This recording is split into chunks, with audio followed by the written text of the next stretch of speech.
Welcome to Dr. Mary Travelbest's Independent Travel Guide. This is an episode for women like you who need a little extra support traveling the world, one woman at a time. This podcast is sponsored by Sun Marketing, doing advertising and marketing in San Diego. I've been traveling independently for decades, and soon I will release a second guidebook, Women Travel, 5 Steps to Independent Travel. Please share this with your parents, loved ones, and future travelers so you make their trips the very best.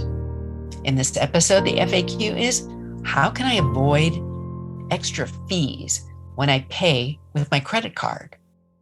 Today's destination, Tijuana International Airport, Mexico.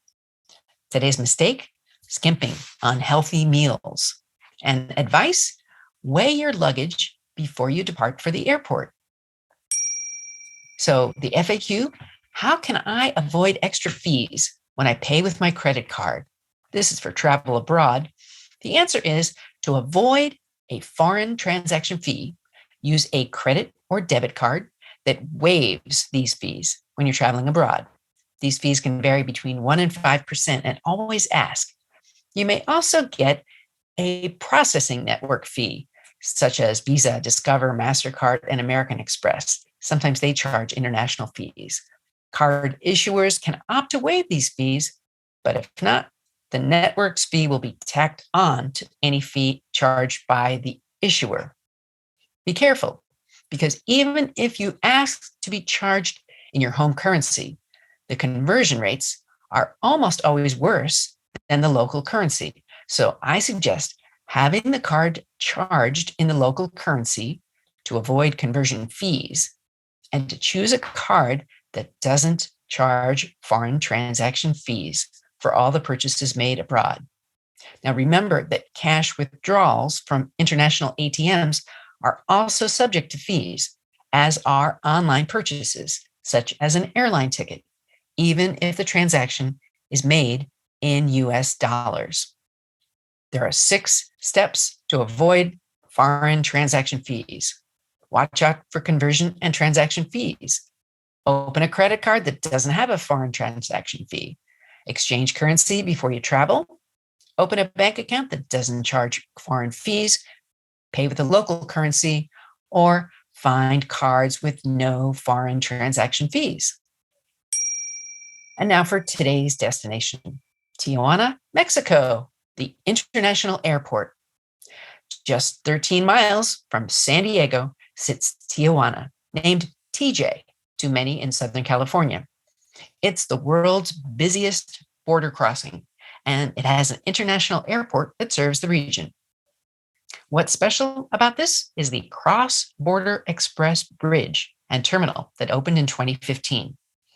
Tijuana can be accessed directly from the US, and passengers can walk across an indoor bridge, arriving in Mexico to fly to their destination.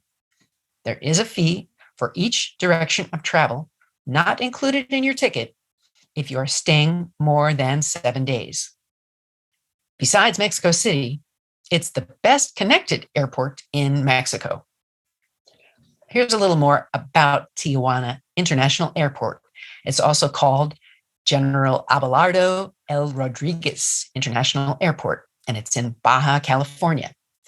It's the second northernmost airport after Mexicali International Airport, and it's located in the city's Otay Centenario borough.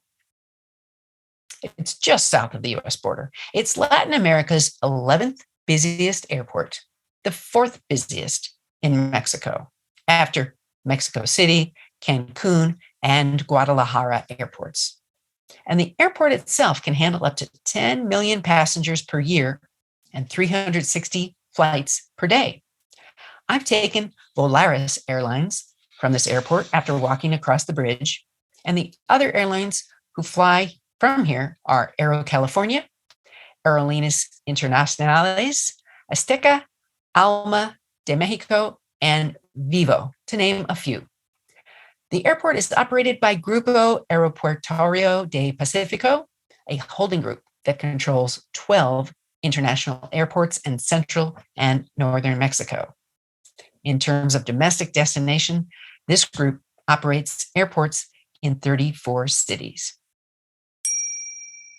And now for today's mistake: skimping on healthy meals. If you are what you eat, then you should do the best for your body.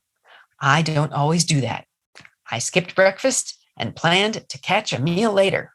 I didn't get that meal. Instead, I drank juice on an empty stomach, and with only some vitamins, I vomited. I passed out. So don't do either of these things. Don't skip breakfast, because when you travel, you may not get lunch, and you'll be regretting that.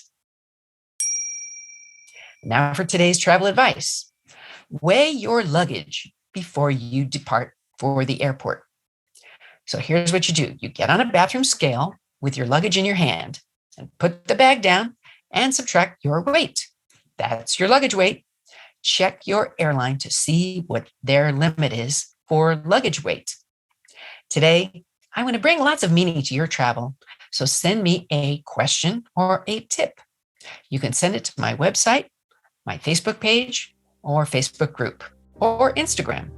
You can also see me on Twitter with my blog, and maybe you'll even see your tips in the upcoming book, Women Travel: 5 Steps to Solo Adventures. What's on your travel bucket list? Tell the doctor and her team of women who travel the world seeking the very best. Dr. Travelbest, that is.